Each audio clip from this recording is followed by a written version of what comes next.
Hi, it's Susan Short with Family Beautiful Magazine, and we are here this morning with Justin Bloom of Waterkeepers, and he's also a very prominent environmental attorney, and Mike Holderness of Siesta Key Beachside Villas and Beachside Management and the Siesta Key Resort and Spa. How are you guys doing today? Good, thanks. Well, we have a lot of interesting ground to cover, especially what's going on right now with Big Pass. There's a lot of new developments, and first, before we go there, let's talk a little bit about Waterkeepers. What is Waterkeepers? I know it's a big organization, and you just started the Waterkeepers in Sarasota, is that correct? Yeah.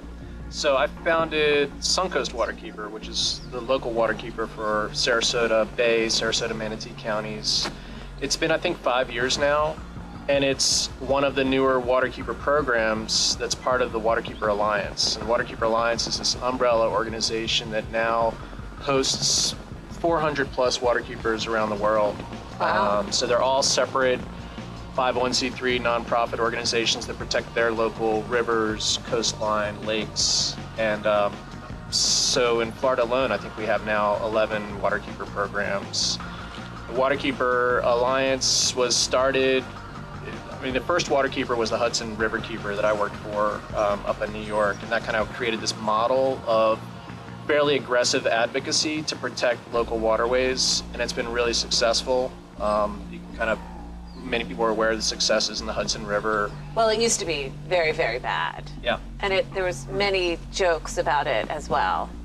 Sure. Well, yeah. Well, the Hudson not as bad, but the East River was very bad. Is that right? You know, all the waterways and the big cities, industrial areas up north, the pollution in those waterways kind of gave rise to the Clean Water Act back in the 70s, because we had rivers on fire, we had terrible pollution where fishermen couldn't feed their families even.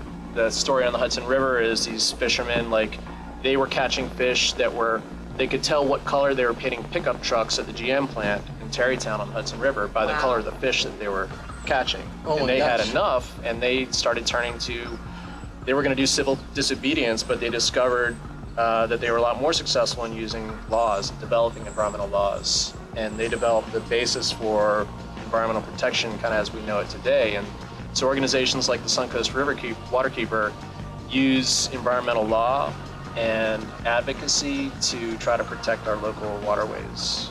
So our local waterways, that's really been in the news all over the world with what's going on with red tide and the different theories pertaining to that. So what do you think the effects are, and how is everything going to transpire? I know we've got Hurricane Florence out there. If it would have come this way, what do you think that would have done? A lot of people say maybe a big hurricane would clean it out. Can you elaborate a little bit on that?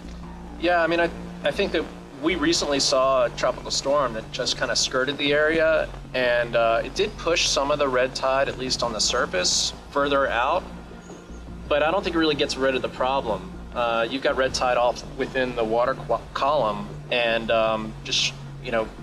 we're in pretty good shape right now, but red tide is still out there. It's just not onshore, and it's moved into Pinellas County, and I'm reading that now they have big fish kills in Pinellas County. So there's the thought that a big storm can clear it out, but I think more likely, when you have big storms and hurricanes, it creates environmental and social havoc. And so the environmental havoc is the flooding inland, and that flooding would bring with it all sorts of pollution and nutrients and phosphorus, and that would come back into our coastal waterways, and that would be the fuel that red tide feeds on. So it might go away in the near term, but it could create conditions which would be worse for red tide if a big storm were to hit us.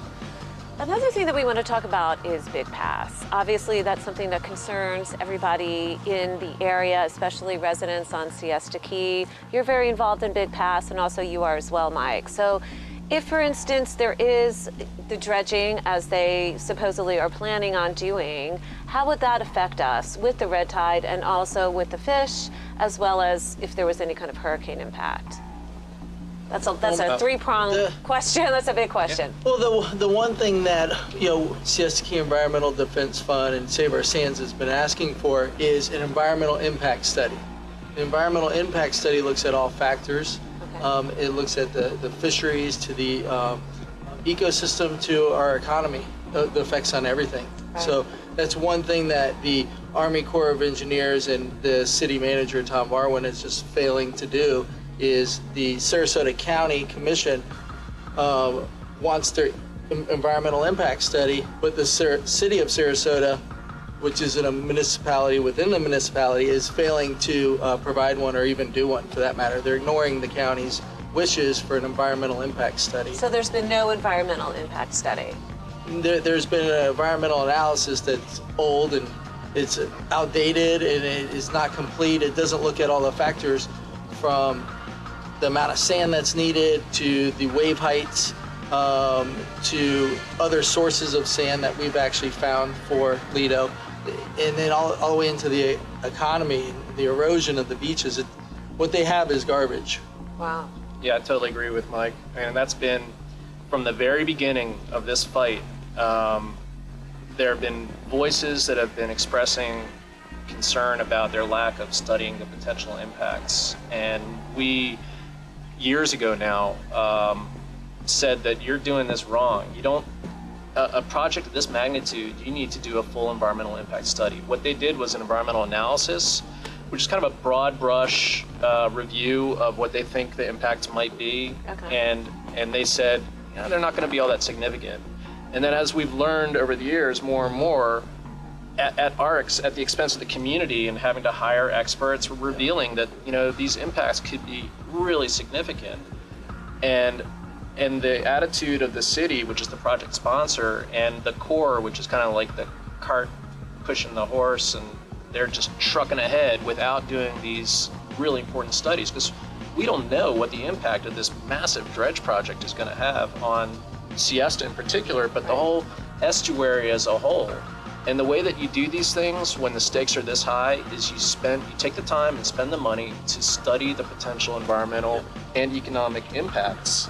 And they're doing it like on the cheap and rushing it through. And I think it's really inappropriate. It's illegal, I think. They won't do it because my opinion, they won't do it because they know it'll fail. Right. So for an example, when we looked at the wave impacts coming in on a normal day to a hurricane, they were so big that the Army Corps of Engineers averaged them. So on a calm Sunday morning, the waves are 2 feet larger, 4 feet. Or during a hurricane, like if we had that Category 4 hurricane coming here, the waves would be no bigger than 4 feet. Yeah, so I don't think so. I think it's very relevant in a hurricane-prone area to make sure that we know the real wave heights. Because if you got waves traveling with a lot of intensity right up Big Pass with no sandbars or ebb shoals to break them and slow them down, and they just go flying right up Big Pass, and they're 2 mile long, 500 foot wide, 16 foot deep cut right through the middle of the estuary, those waves are just going to plow into downtown Sarasota. So you take a lot of properties and you put them back into special hurricane zones like an SFHA or V zones, velocity zones, and that's the big thing that they're not seeing. Not only will the erosion put them back into the V zones, when you have a V zone and then you don't have any hurricane protection, just like when they took out the sandbar on South Lido, South New Pass, South Ebshaw sandbar, North Lido could not get insurance. Okay. So you're talking Siesta Key can't get insurance, much less have a sand source. And keep in mind, the water, as we've seen from this devastation of the death and destruction of our marine life, the beach means nothing without quality, of water. It's just where the land meets the water, and it's the water and the marine life and the quality of the water that makes the beach so special, right? So without that, and then having rip currents and extended waves and everything else and erosion, it means nothing. I mean, Sarasota's bankrupt. Yeah. I think people are here, this beautiful paradise, because of beautiful water, beautiful beaches, and the community relies on that. So I think it's incumbent upon our government, local government, county government, state government, to protect those basic resources. That's like our foundation. And I agree with what Mike is saying, and the threats of a hurricane. That's what Big Pass, that big sandbar there, which is, it's a natural pass. It's been functioning like this for years and years and years, and that's a protective barrier. If there's a big storm, that's gonna offer some protection to Siesta. And again, that's part of like what you really need to study, the dynamics of what a big storm, what the impact might be without that protective barrier. But I'll take it one step further. You were talking about like North Lido, and that's New Pass, and other passes in this region. I think that this environmental impact study should even go a little further and look area wide and like look at the way that we manage sand and the way that we manage our passes and our water quality as a whole region, and take the time to kind of see how they interact and maybe create, and there's precedent for doing this, maybe not with passes, but for phosphate. They did an area-wide study to determine how to move forward into the future with phosphate resources. Really good point. But like figure out a sand budget and have these towns and cities coordinate instead of fight each other, like Siesta and Lido are fighting each other. Siesta's fighting the city, and all it's like a grab for diminishing sand resources. Sand grab. Yeah, no, it is the biggest sand, let's call it a bank robbery, because Cut B is off the whole sandbar off of the southern sandbar off of Big Pass. Well, if you remember when they took out the southern sandbar at New Pass, it eroded Lido at an alarming rate. So now they want to come in and take Cut B, which is the first cut, all the quartz crystal sand off the front of Siesta, back past that to Lido. Then they want to come in and dredge their 2-mile long navigational channel right through the estuary. Well, that 1 million cubic yards doesn't go to Lido. That's a harvesting site. It can go anywhere they want. So it's a sand bank. So what he was saying, what I take from it is, if Lido needs sand, they got 184,000 cubic yards at a New Pass. They need to get them back to historical rate. They need 340,000 more. Well, add to that sand source. Don't steal from the sand source. Truck it in, offshore, whatever you want to do. But if you add to that sand source, Lido is actually doing something it's never done in its history. It's becoming a nice crescent beach. It's becoming a real island. It's never been an island. So now it's actually kind of healing. You're getting Ebshaw here. But the city manager insists on, let's just steal this unlimited amount of sand, but he just wants a navigational channel and wants to be able to develop Longboat Key. So there's other factors involved. It's never been about the sand. When I got involved, they said, how do we save the estuary and Siesta Key? Find them other sand. Well, it's always been available. The emergency permit for New Pass is still sitting on Tom Barwin's desk today. Wow. It's not going anywhere. We've talked about this before. That was probably a month ago, so it's still sitting there. Yeah, he finally filed for FEMA funds since Hermain, to try to get that going. But that's a $20 million project where to get the sand out of New Pass is $3.5 million, and then he has $2.5 in a mitigation account, and then Sarasota County pledged another $1 million if he gets it somewhere else. So he has the money to go out and truck in 340,000 cubic yards of sand. Plus, he saves $3 million mitigating the grass from Big Pass to a bird sanctuary with not enough salinity, because he has no sand volume out of that the grass area, the 1,200 feet. Wow. And if he just doesn't dredge it, you don't have to spend $3 million to mitigate it. I wanted to ask Justin a question. It's a little bit off topic. I think some of our readers are interested. You just won, and this is going to circle back to what's going on here in Sarasota, a big case on sewage in St. Petersburg. Is that correct? Can you tell us a little bit about that? Well, we're finalizing the settlement has basically been accepted by the city council, but the case is not fully completed. It needs to be approved by the court, by the federal government. But it's a landmark case, correct? Essentially, it's an important case. Some of your readers, viewers might have recalled over the last several years, during storm season, big storms roll through, and this doesn't just happen in St. Pete, but happens all over. When you've got older cities that have old infrastructure that they haven't properly invested in upkeep or anticipated growth, and they fail to adequately maintain their sewage systems. And so when there's a ton of rain, it overwhelms their capacity to treat sewage. And there's nowhere for that sewage to go except for out into the bay, into the Gulf. And they were dumping millions of gallons of sewage into Tampa Bay. Wow. And they didn't have an adequate plan. They were making investments and they realized they had a problem, but they failed to really grasp the problem and adequately plan to fix it. And so Suncoast Waterkeeper and 2 other nonprofit organizations filed a lawsuit under the Clean Water Act as a citizen suit representing citizens in the community. That's awesome.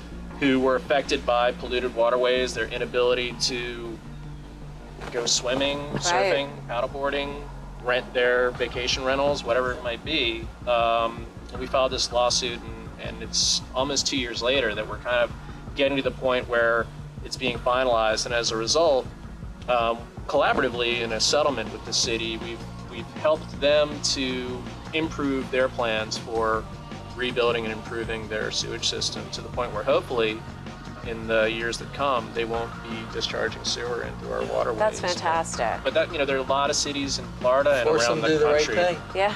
that have that problem, and hope this season we haven't had a lot of big storms and rain, and so there hasn't been as much sewage being dumped into our waterways, which is really great because it would have further fueled the red tide. Right. Yeah, speaking of which, on the Friday before the 4th of July, we're at the boat races at 10th Street, and later on in the evening, there were just sewage just pouring into 10th Street boat ramp. And then we went, right across from there is Berkey Park, which is closed all the time. So got me wondering, how often does this happen? And when I called and I said, let's find out what happened, because then we know we have a problem and then we can address it. The incident report I got back said groundwater release. Interesting. So, it was sewage. We got. It sounds like something to look into. Yeah, it's like that's Mr. Waterkeeper bread. Yes. Waterkeeper bread and butter is Absolutely. tracking down sewage spills, and Sarasota County generally has been pretty good. And we're sitting on county beautiful Siesta, Yep. and it took them a long time, but they are decommissioning the sewage treatment plant here, which when we'd have these big rain events in the past, Yep. Grand Canal would be full of sewage, and now that's not going to happen. No, we moving got the forward. seal of approval. It's all done. It's been checked by, I think it's FDEP. Yep. And they Right. gave us a thumbs up where we're completely contained. It's just the city within the county, as everybody knows, has really built a lot of new buildings and a lot of new Yes. rooms. They've added 2,000 transient rooms. Right. Well, sewage, the pipes, not all of it, but a lot of it's old. Right. And it just went up so fast. Obviously, it's getting into our bay because of the closure of Berkey Park Right. pretty much every day this year. So, that was another concern I had with Big Pass is they dredge it out. Well, Berkey Park's on this end. 2 miles down here is Siesta Key and Lido. Well, Big Pass isn't there to help filter it or dam it or whatever you want to call it. It's going to flow right to the beach. Right. And I look at where the sewage is coming in, and we witness a tremendous amount. And I'm not an engineer; I'm just a business owner. But pouring out of the pipe at 10th Street boat ramp, and then you look at Whitaker Bayou or Phillip, and then that's all in the city. But then if you look at the sewage systems in Sarasota County, the septic tanks, we voted to spend like $30 million or whatever it was to fix the problem. They spent 10 years later. So we're feeding this red tide like a stray cat, in my opinion. And I'm not a scientist, but when you add raw sewage to red tide, it's like a stray cat. Yeah, I agree. Sewage is, that's like easy fruit, low-hanging fruit. We know how to keep sewage out of our waterways. It just requires commitment and money. And